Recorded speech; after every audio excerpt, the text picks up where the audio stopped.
Nice. So you want to buy a sport bike. Great. You want to lean in the corners, rev it at the red lights. You want to impress people that don't even care? Great. Then you're just like me. But before you want to throw your money away and do things that probably your parents wouldn't recommend, let's talk about 5 things that you might want to know before buying a bike. Here through a pace or something that I wish I would have known.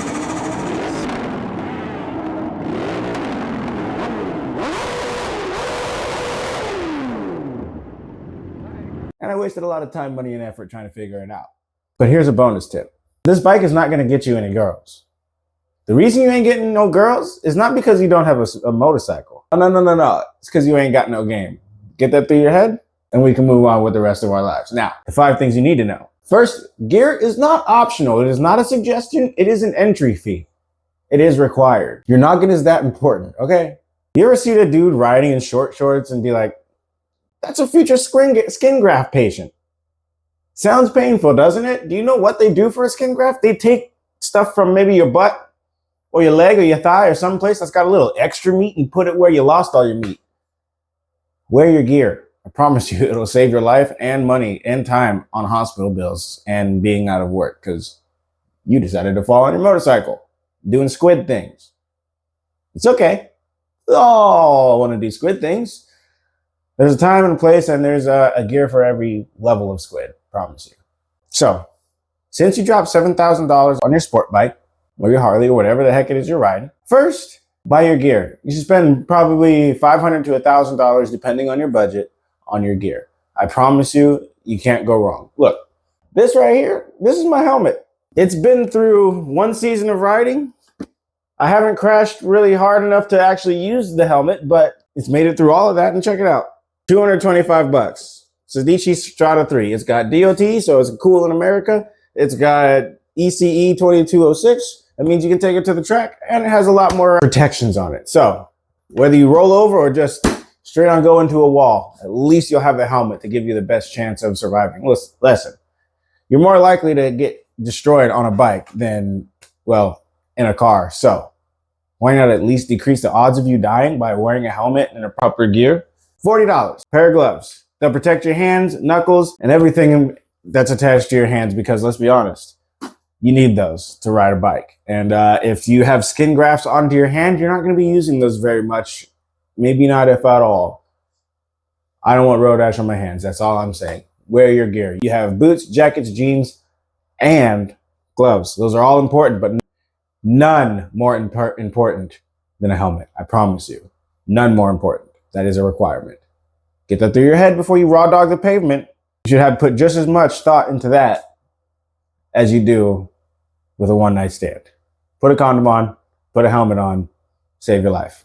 Second, ear protection. I highly recommend it.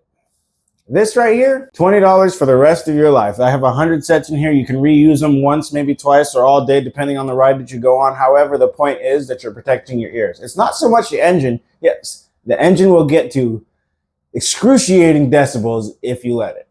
Them sport bikes are not quiet. Those 4 cylinders will rev to the moon, 3 cylinders even too, and they'll bust your eardrums out. But it's that consistent wind noise that'll actually age you much faster than Benjamin Button in that movie. So check this out.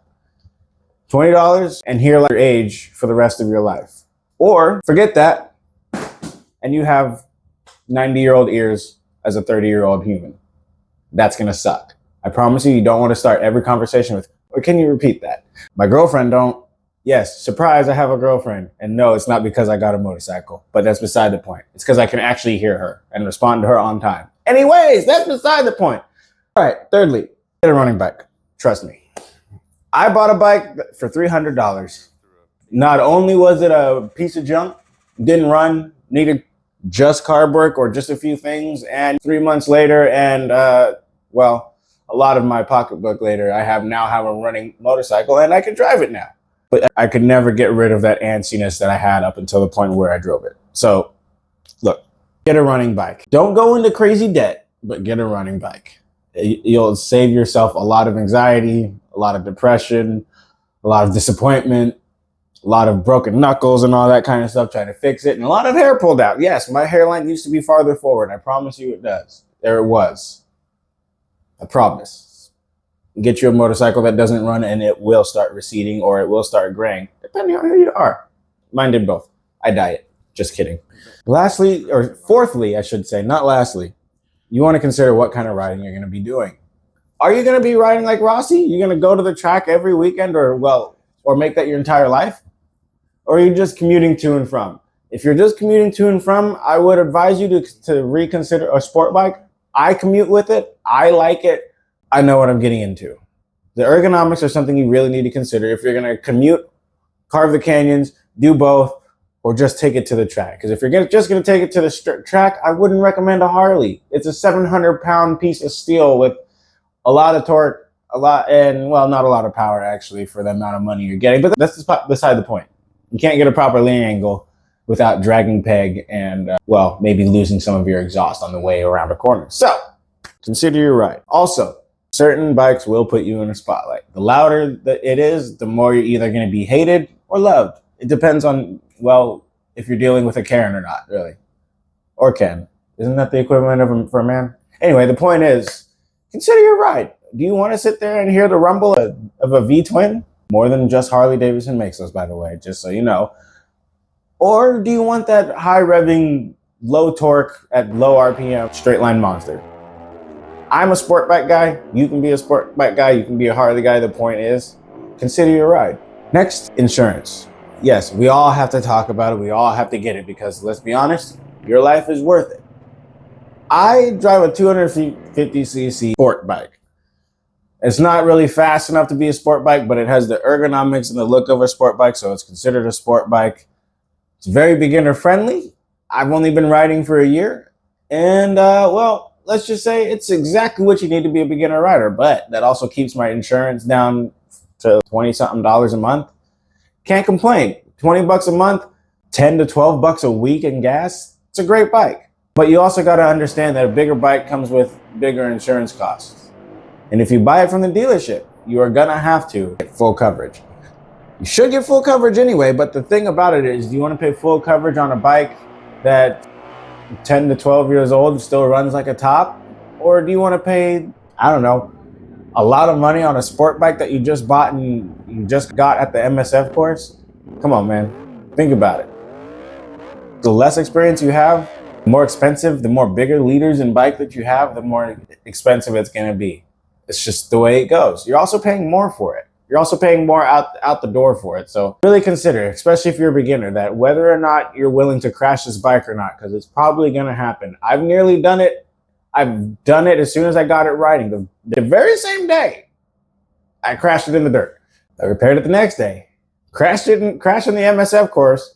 Crashed the bike again, but it's still running. Repaired it, and I haven't crashed it since. But I was willing to crash it. I paid $300 for the bike plus some parts. So let's be honest. I was willing to let that bike hit the ground a couple of times. As a learner, as a beginner, for me, that was okay. I was willing to take that risk because, again, it was $300. So look, those are 5 things you need to know. It's not going to get you any girls. You're going to have to pay insurance because your life depends on it. And the future of, yourself depends on the gear that you choose. Choose wisely. Choose correctly. Buy a freaking running bike, for crying out loud. Don't make the same mistakes I did. You do that, you'll be hitting the gas in no time, carving up canyons, squinting in the streets, doing all those kinds of things that you, as a rider, love to do. Don't let nobody judge you. I'm Afro Smurf. I'm gonna hit the gas with a helmet on. Peace.